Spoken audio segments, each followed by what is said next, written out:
नमस्कार दोस्तों, मेरे चैनल पे आपका स्वागत है। आज ले चलते हैं आपको एक नई कहानी की ओर। एक नगर में बुद्धिराज नाम का एक राजा राज करता था, मगर नाम के बिल्कुल विपरीत ही उसका स्वभाव था। नाम तो उसका बुद्धिराज था, मगर उसके अंदर बुद्धि लेस मात्र नहीं थी। उसके राज्य के जितने भी कर्मचारी थे वो सब राजा की चापलूसी करके धन ऐंठते रहते थे। एक बार राजा रात्रि में सो रहा था, तभी उसने स्वप्न में देखा कि वो जिंदा ही स्वर्ग पहुंच गया है। स्वप्न में ही सही, मगर स्वर्ग की झलक देखकर उसे असीम प्रसन्नता मिली। अचानक ही राजा की नींद खुल गई और वो उठ बैठा। सारी रात वो इसी विषय में सोचता रहा।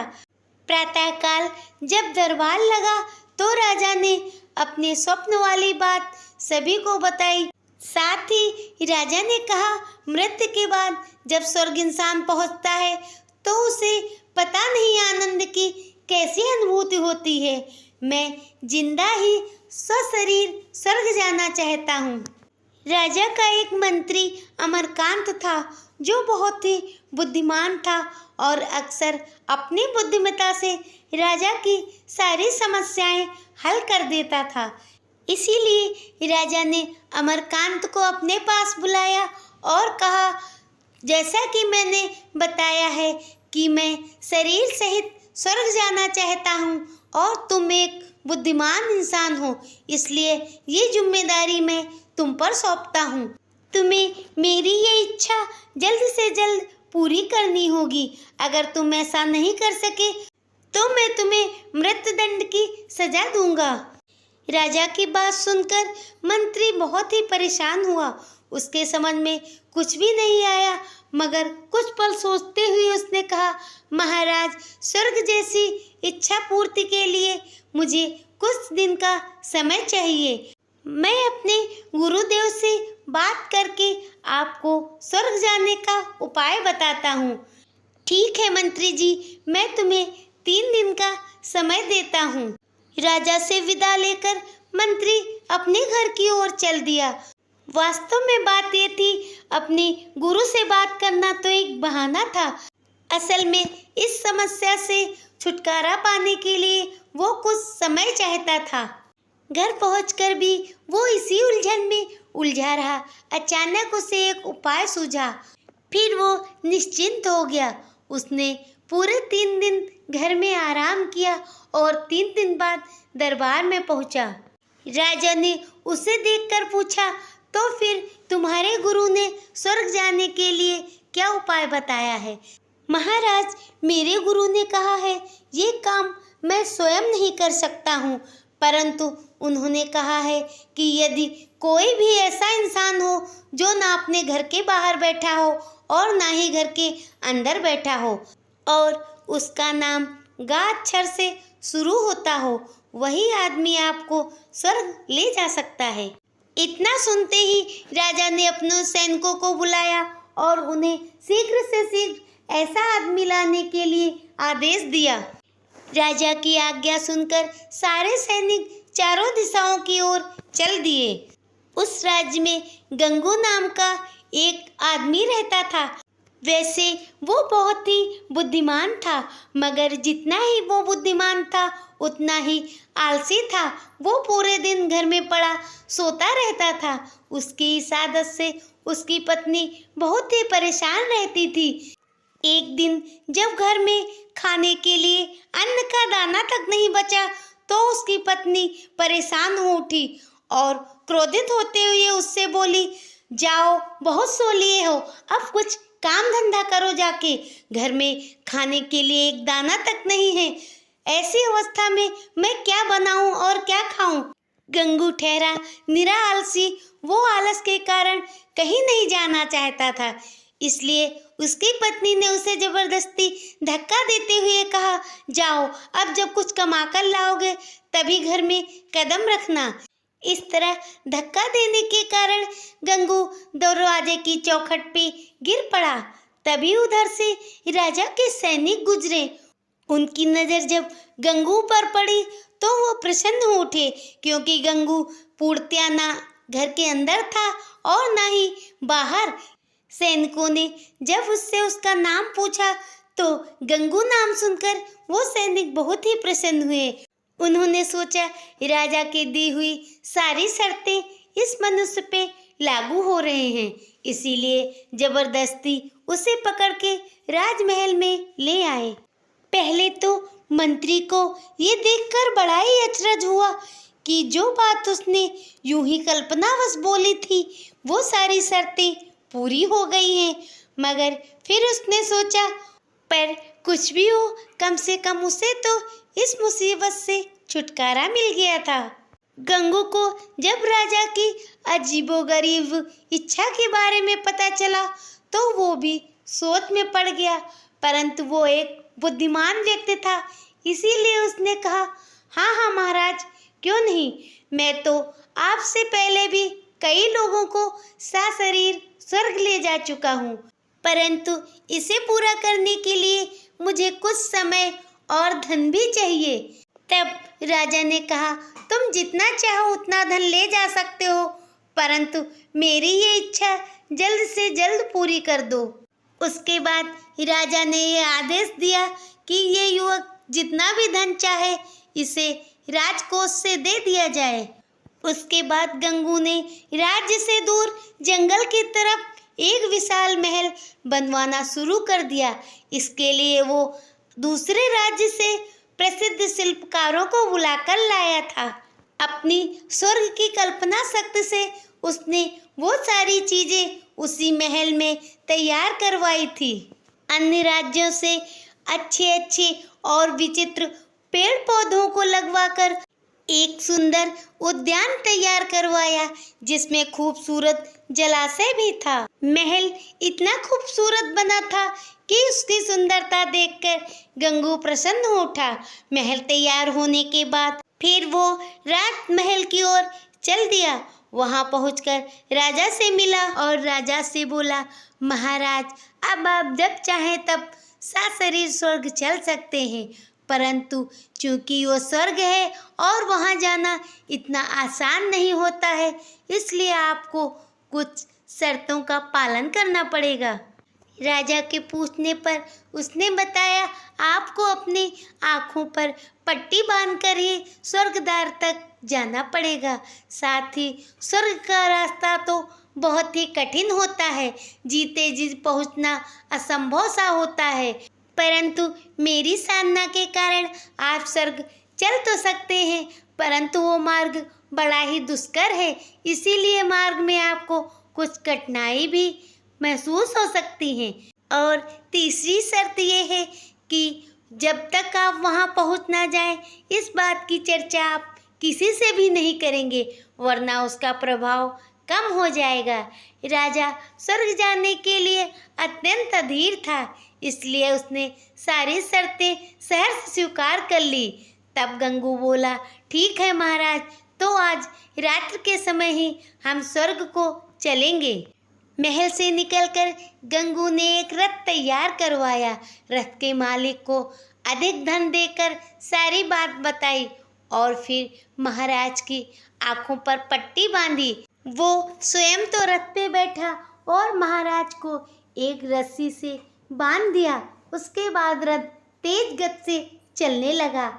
इस तरह रस्सी से बंधे होने के कारण राजा राह में घसीटते जा रहा था।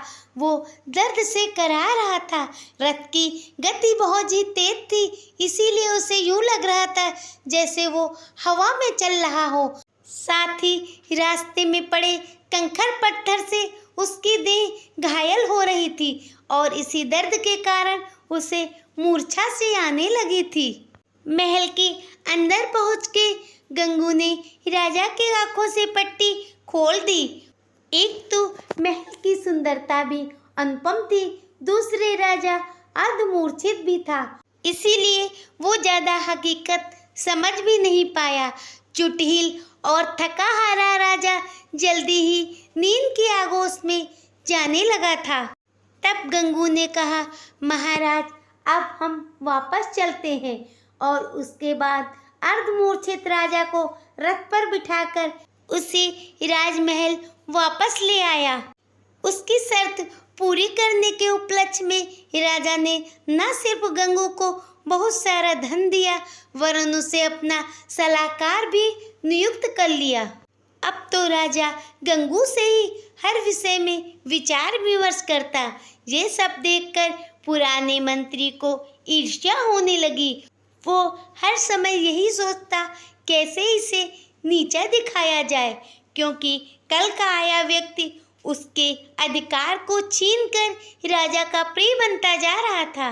एक दिन राजा के गुप्तचर ने आके सूचना दी, महाराज, शांतिनगर का राजा हम पर आक्रमण करने वाला है। शत्रु देश की सेना हमारे राज्य से कुछ ही दूर पे ठहरी हुई है। ये सुनकर राजा चिंतित हो उठा, परंतु मंत्री और सेनापति तो इसी तलाश में थे। उन्होंने तुरंत ही महाराज के कान भरना शुरू कर दिया।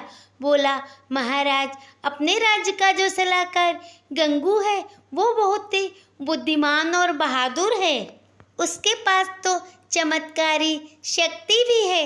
जब वो जीते जी मनुष्य को स्वर्ग ले जा सकता है तो दुश्मन सेना से विजय प्राप्त करना क्या कठिन है। मेरी मानो तो आप उसे ही युद्ध के लिए भेज दो। राजा को मंत्री की बात जच गई, इसलिए उसने तुरंत ही गंगू को बुलाया और कहा, अभी अभी हमें पता चली है कि शत्रु देश हम पर आक्रमण करने वाला है, इसीलिए तुम जाओ और उस सेना से युद्ध करो। ये सुनकर गंगू चिंता में पड़ गया, क्योंकि बुद्धिमत्ता की बातें करना अलग बात थी और शत्रु सेना से युद्ध लड़ना अलग बात है। उसने कहा, महाराज, मगर।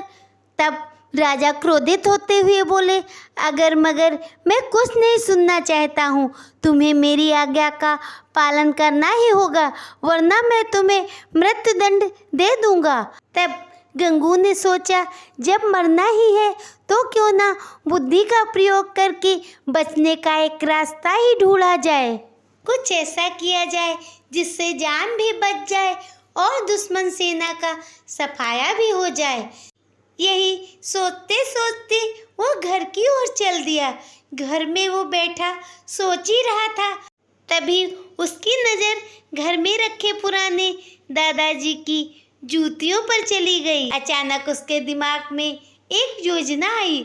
उसने उन जूतों को डंडे पर लटकाया और फिर दुश्मन सेना की तरफ चल दिया। दुश्मन सेना के गुप्तचरों ने जब उसे वहां देखा तो उसे तुरंत पकड़ लिया और फिर राजा के सामने पेश किया।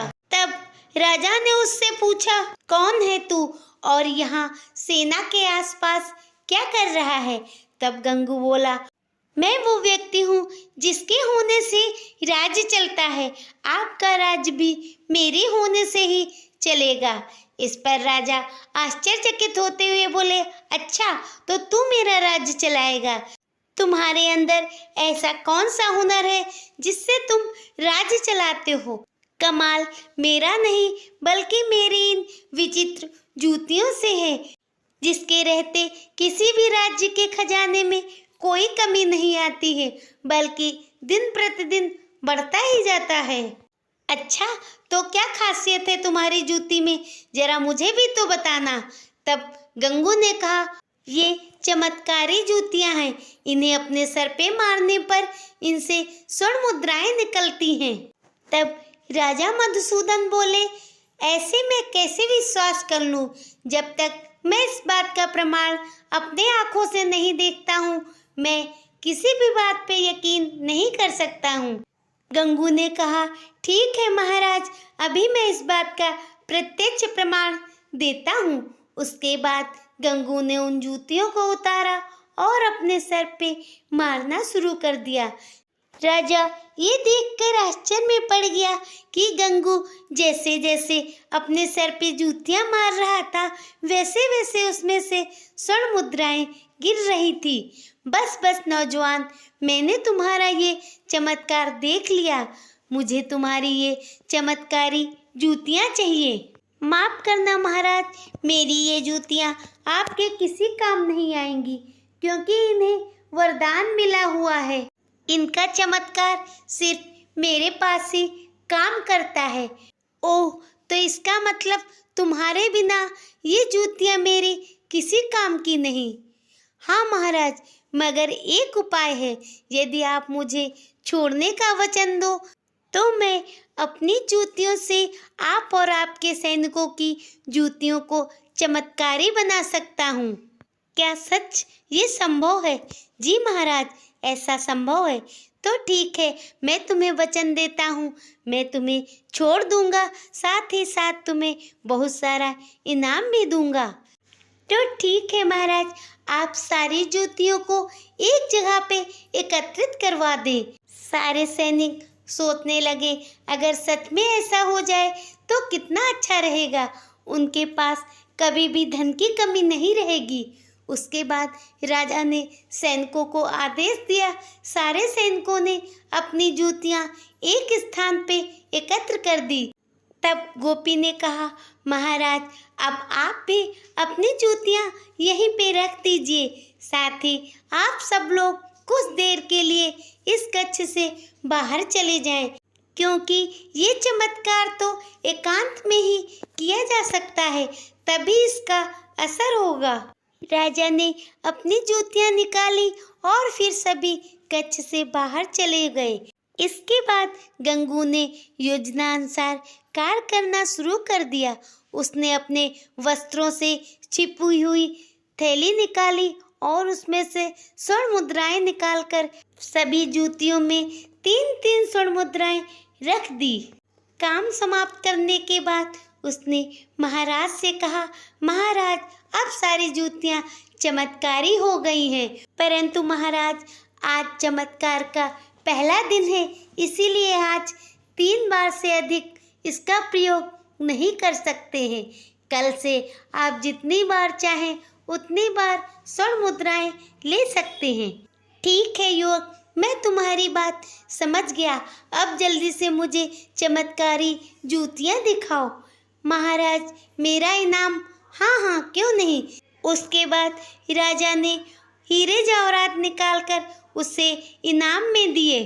फिर राजा सैनिकों से बोले, चलो जल्द ही हम इसका चमत्कार देखें। राजा और सैनिक कक्ष में आए और उन्होंने जूतियों को अपने सर पे मारना शुरू किया। जूतियों को सर पे मारते ही उसमें से स्वर्ण मुद्राएं गिरने लगी।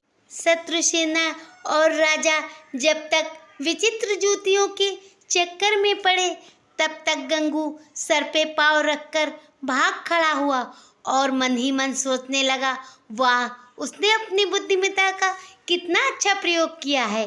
शत्रु देश के राजा के सर पे जूतियाँ तो बरसाई ही, साथ में खूब सारा इनाम भी लिया। राजमहल पहुंचकर उसने राजा से कहा, महाराज, मैंने युद्ध की पूरी तैयारी कर ली है। अब जैसे हम उस पर आक्रमण करेंगे, हमारी विजय अवश्य ही होगी। गंगू ने सेना साथ में ली और आक्रमण के लिए चल दिया। और उधर राजा और उनके सैनिक बैठे अभी विचित्र जूतियों के बारे में ही वार्तालाप कर रहे थे। राजा खुश होकर कह रहा था, वाह, मजा आ गया। अब तो हमारे राजकोष में कभी भी धन की कमी नहीं होगी। ऐसा ही रहा तो हम संसार के सबसे धनी व्यक्ति बन जाएंगे। शत्रु सेना ने जब गंगू को सेना लाते हुए देखा तो वो बोले, महाराज, हमारे साथ धोखा हुआ है। राजा ने कहा, जल्दी से जल्दी हथियार संभालो और युद्ध के लिए निकलो। सैनिक अपनी अपनी जूतियां फेंक हथियार लेकर युद्ध के लिए दौड़ पड़े, मगर वहां पर पहले से ही गोपी ने बहुत सारे सूल बिछवा रखे थे। पैरों में जूतियां न होने के कारण वो सूल सैनिकों के पैर में धंसते गए। सैनिक दर्द से बिलबिला उठे। हथियार फेंक वो सब अपने अपने पैर लेकर बैठ गए। शत्रु सेना सही से युद्ध न कर सकी और उसे पराजय का मुंह देखना पड़ा। अपनी जीत की खुशी में महाराज बुद्धिराज बहुत प्रसन्न हुए और उन्होंने कहा, इस जीत का श्रेय मैं गंगू तुम्हें देता हूँ। तुम बहुत ही वीर और बुद्धिमान हो, इसीलिए मैं तुम्हें राज्य का प्रधानमंत्री बनाता हूँ। नहीं नहीं महाराज, ऐसा कदाचित नहीं कीजिए, क्योंकि आज सुबह ही मैंने स्वप्न देखा था। मेरी उपस्थिति राज्य के लिए हितकर नहीं है। विशेषकर मेरा रहना आपके लिए बहुत ही अशुभ है। अगर मैं और यहाँ पर ठहरा तो ये आपके प्राणों को भी संकट में डाल सकता है। इतना सुनकर राजा विचलित होते हुए बोले, अगर ऐसी बात है तो तुम जल्दी से जल्दी मेरा राज्य छोड़कर चले जाओ। ये रहा तुम्हारा इनाम, और दोबारा अगर मैंने तुम्हें इस राज्य में देख लिया तो मैं तुम्हें मृत्युदंड दे दूंगा। फिर उस रात गंगू ने अपनी पत्नी को लिया और राज्य छोड़कर दूसरे राज्य की ओर चल पड़ा। रास्ते में उसकी पत्नी ने कहा, आप भी विचित्र आदमी हैं। जब राजा आपको इतना अच्छा पद दे रहे थे तो आप उस पद को त्याग कर दूसरे राज्य की ओर भला क्यों जा रहे हैं? तब गोपी बोला, तुम नहीं समझोगी, ये राजा मूर्ख है। 2 बार तो अपनी किस्मत और बुद्धिमत्ता से मैं बच गया, मगर बार बार ऐसा नहीं होगा। भला इस मूर्ख राजा और इसके दरबारियों का क्या भरोसा? पता नहीं कल कौन सा ऐलान कर दे और मेरे प्राण संकट में आ जाएं। गंगू के पास धन की कोई कमी तो थी नहीं, इसीलिए नए राज्य में वो सुखपूर्वक रहने लगा।